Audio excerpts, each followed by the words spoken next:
Hello everyone, today I will show you how to fix Instagram comments not showing, and here's how it's done. First option is to go to Google Play Store, and if the word updated is shown, click it. Make sure that your app is updated. Second option is to clear data off the app.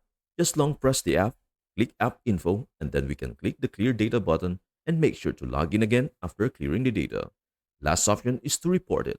Go to your Instagram profile, click the three-line button, scroll down until you can see the option Help. Click Report the problem. Report problem without shaking, and then we will just type Instagram comments not showing, how to solve it, and click send. And then Instagram will just contact and tap you.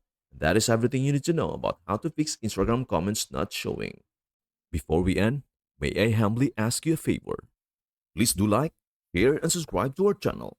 This means the world to us. Thank you so much for watching. We hope to see you in our next video.